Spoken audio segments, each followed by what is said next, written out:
तू हंस के जी या रो के जी, एक उम्र तो तुझको जीना है। साल 2024 में बहुत ही कमाल की मूवीज आई हैं और इन मूवीज ने हमारा दिल जीत के रख लिया है।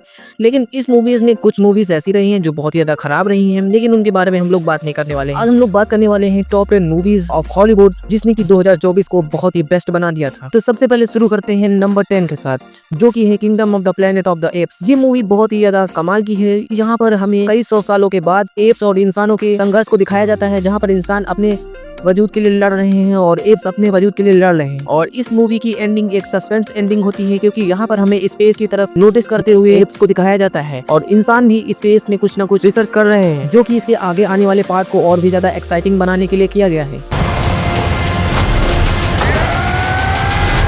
नंबर 9, डेस्पिकेबल मी 4। ये मूवी मिनियंस के ऊपर बेस्ड होती है, जहाँ पर हमें एक नए विलन को दिखाया जाता है और यहाँ पर वो डिस्गाइज में दूसरे सिटी में चले जाते हैं और यहाँ पर हमें कई सारी एडवेंचरस और साइंस फिक्शन की चीजें दिखाई जाती है। और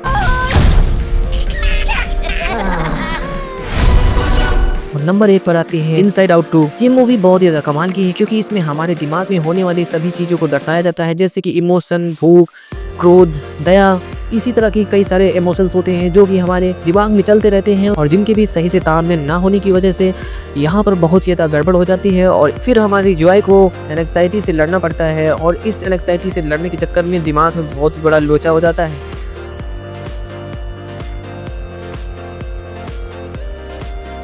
नंबर 7, कुंग फू पांडा। वैसे तो कुंग फू पांडा मुझे काफी ऊपर रखनी चाहिए थी, लेकिन ये मूवी उन पहलुओं पर खड़ी नहीं उतर सकी, जहाँ पर हमें एक तरफ दिखाया जाता है कि कुंग फू पांडा से उसके ड्रैगन वॉरियर होने का खिताब छीना जा रहा है और उसे एक मास्टर के तौर पर ट्रीट किया जा रहा है, जहाँ पर वो बहुत ज्यादा परेशान है।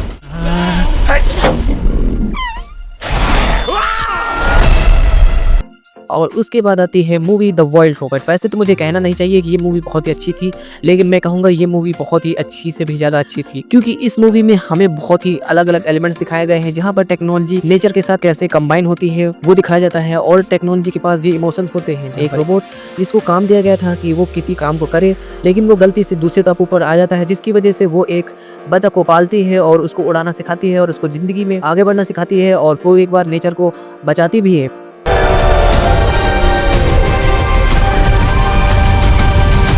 और नंबर 5 पर आती है क्रेवन द हंटर। मैंने इस मूवी को खुद से देखा हुआ है और ये मूवी बहुत ही ज्यादा कमाल की मूवी है, जहाँ पर स्टोरी तो बहुत ही कमाल है, बस इस मूवी में ये का यूज सही से नहीं किया गया है। बाकी इस मूवी में कोई भी खराब बात नहीं है। इस मूवी को जब आप एक बार देखेंगे तो आपको सारे गिले शिकवे दूर हो जाएंगे। तुम्हें महान बनने से कोई नहीं रोक सकता।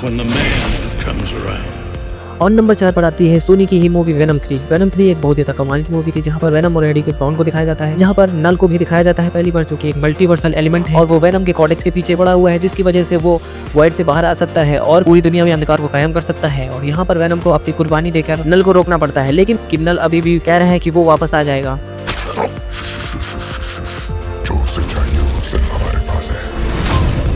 और नंबर 3 पर आती है डेडपूल और वुल्वरीन, जहाँ पर मल्टीवर्सल एलिमेंट्स को जोड़ा गया था और ये मूवी एक फैन सर्विस थी, जहाँ पर डेडपूल और वुल्वरीन यानी कि ह्यू जैकमैन और रायन रेनॉल्ड्स की केमिस्ट्री बहुत ज़्यादा कमाल की थी। और इस मूवी में हमें क्रिस इवांस देखने को मिले, जो कि मुझे बहुत ही ज़्यादा एक्साइटिंग लगा और वो ह्यूमन टॉर्च के तौर पर आए थे। भले ही उनका रोल बहुत ही कम था, लेकिन ये मूवी बहुत ही ज़्यादा कमाल की थी। इस मूवी से मुझे थोड़ी और भी ज़्यादा एक्सपेक्टेशन थी, जैसे कि डॉक्टर स्ट्रेंज और लोकी को दिखाया जाना, लेकिन वो अभी इस मूवी में नहीं हो सका, लेकिन जो भी था वो बहुत ही ज़्यादा अच्छा था। हम इसे बिल्कुल नहीं जानते। पहचान में मिस्टेक। और फाइनली नंबर 2 पर आती है हमारी GSK यानी कि Godzilla X Kong the new empire. इस मूवी में हमें गॉडजिला के नए एनिमी यानी कि स्कार किंग को दिखाया गया है और ये स्कार किंग हमें एंशिएंट टाइटन वॉर से भी रिलेटेड करते हुए दिखाया गया था, जहाँ पर स्कार किंग टाइटन सीमो को एक क्रिस्टल की मदद से अपने कंट्रोल में कर लेता है और उसके बाद वो पृथ्वी पर तबाही मचाने के लिए आ जाता है। लेकिन हमारा हीरो कभी भी पृथ्वी को बचाने में पीछे नहीं हटेगा।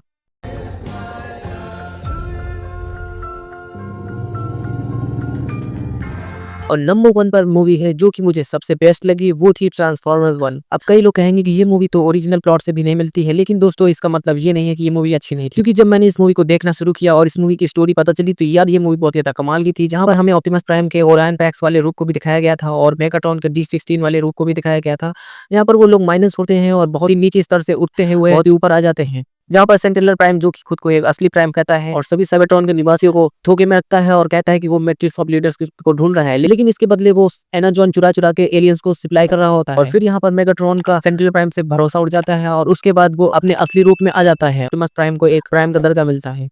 अब वक्त आ गया है डट के खड़े होने का। हम सब एक हैं।